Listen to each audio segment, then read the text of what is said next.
internet friends! Welcome to Tama Bites, a new segment where instead of talking about an entire game or a broader aspect of the franchise, we zoom way in on one element of game design and how that helps build the RPG adventure aspect of Pokémon games. Some of these ideas are things that I've touched on in past videos or in upcoming videos, but didn't get the space to fully explore them. Today we're taking a bite out of wild encounters. Now, if you ask most people what they find most annoying about traditional JRPGs, the most common answer would probably be random encounters with enemies. They come out of nowhere, interrupt what you're doing when you might be focused on something or finding your way, they're quite repetitive, and usually the rewards for engaging with them aren't that great. But interestingly, Pokemon games, and especially early Pokemon games, would be much worse experiences without them. And here's a few reasons why. The first and biggest reason is that wild encounters are one of the ways that Pokemon games mechanically tie the themes of preservation of nature and the relationship between humans and nature to the gameplay. Pokemon's environments help do a lot of the storytelling of the game as you work your way through each region. In Kanto, as you progress through the game, the areas evolve from rural towns to dense cities, and the dungeons from forests and caves to inside skyscrapers and abandoned buildings, telling the story of how human progress comes at the expense of nature. In Johto, seeing how areas have changed over time helps examine the progression of time and technology and what we lose as we grow more advanced. In Hoenn, the ways people adapt to their environments and live alongside it without destroying it show a utopian ideal of how humans and nature can live in harmony, and so on and so forth.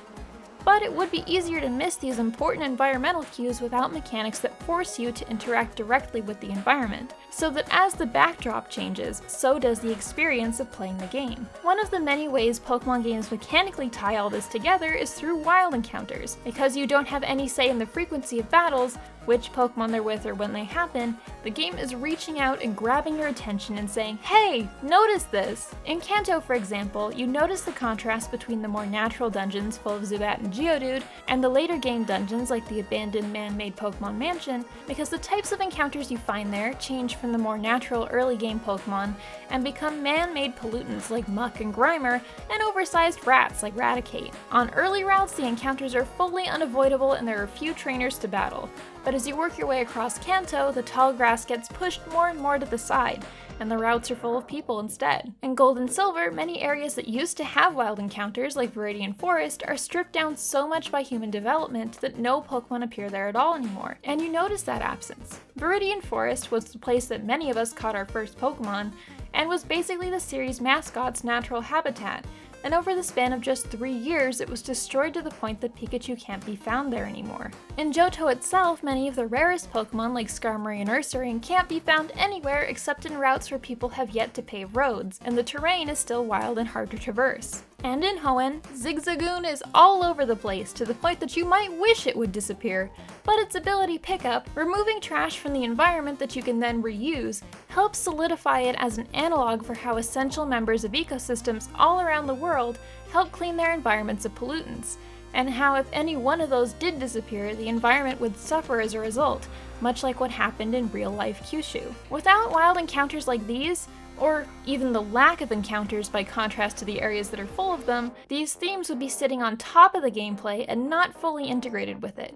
Here, all of the elements of the game are working together to build the world, and we have wild encounters partially to thank. If the main complaint about the encounters is their randomness and unpredictability, pulling focus away from your goal, honestly, that's part of what makes Pokemon feel like living creatures, and it contributes to the self-constructed narrative of you building your team.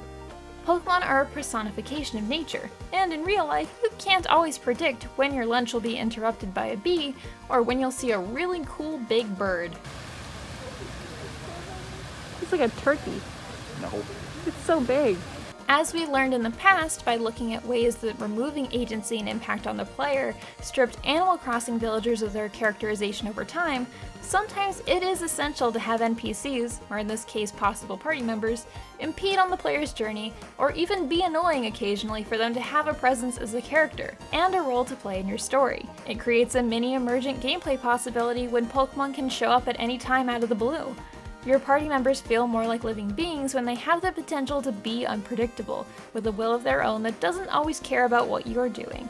And let's be real, if we had to go out and deliberately seek out every encounter, a lot of us straight up wouldn't. It's probably a good thing for the game design that a major part of the game, that the world is populated by creatures and alive, is something that you have to engage with and don't get a choice to opt out of. Not 100% anyway. Having the encounters be unpredictable adds an element of challenge as well. Zubat is not typically a threat, but get yourself into a situation where you're deep in rock tunnel, everyone is low health, you're dealing with paralysis so your speed is lowered, and you're out of items to help you through, suddenly that Zubat is a serious hazard, and might be the thing that stops you from getting to the end when it's just out of reach. The encounters are typically not super dangerous, but enter an area that's too high level for you and all of a sudden you realize you've gone the wrong way and need to come back here later. Or sometimes it's just a matter of managing an abundance of very minor threats that coalesce into a bigger problem, like trying to walk through the sandy desert, only to be repeatedly caught by Trapinch with Arena Trap, while the sandstorm itself chips away at your HP bar. It's also occasionally disorienting as hell to be wandering around trying to figure out which way you want to go, to have your entire vision filled with an encounter, be taken out of the space physically, and then have to reorient yourself every time. If you're not familiar with the cave and every room looks pretty similar, you could get turned around. Each individual fight may not have much of a reward.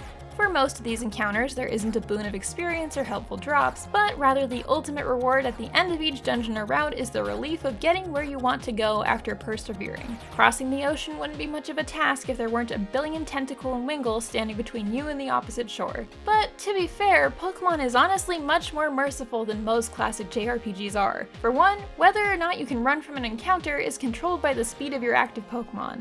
If your Pokemon is faster, you can always run, barring abilities that might prevent it. That means the work you put into raising your Pokemon well and keeping them stronger than the wild Pokemon around you is rewarded by allowing you to opt out of more of these fights with few individual rewards. In a lot of JRPGs, running has a higher chance to fail, so you could waste a turn or be vulnerable to an attack if you try it. Or, if you're extra smart, you can game the system by stocking up on super repels rather than max repels, because the steps to dollar ratio is much better. But with the introduction of shiny Pokemon, if you have repels on the whole game, you're definitely depriving yourself of possible rolls in which a random shiny might show up. As shiny odds have steadily increased over time, the likelihood you're missing out every time you use a repel grows.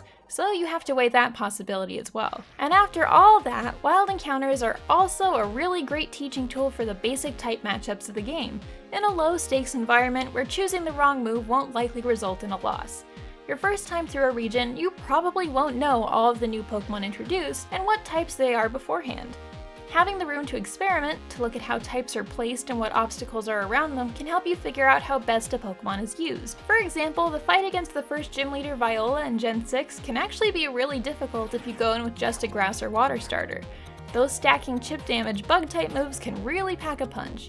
But aren't we lucky that there just so happens to be Litleo available just to the east of the gym? Not such a problem anymore. And of course, as we discussed in the Red and Blue video, a lack of normal wild encounters can omit this information from you as well, as we saw with the Dratini never appearing once in the wild, in a scenario where you can battle it before you face off against Lance at the end of the game. You know I love to gab about older Pokemon games, but as time has gone on, Pokemon games have experimented a lot with the idea of wild encounters and how they're implemented. Newer games have blended overworld encounters with random grass encounters, or they've nixed the random encounters entirely for overworld appearances only. This tackles the concept from a different angle and allows the animations and behaviors of the species of Pokemon to characterize them instead. And of course, it adds an additional element of challenge to have to think about where to find each species, when more and more the different Pokemon species have completely different encounter types from one another.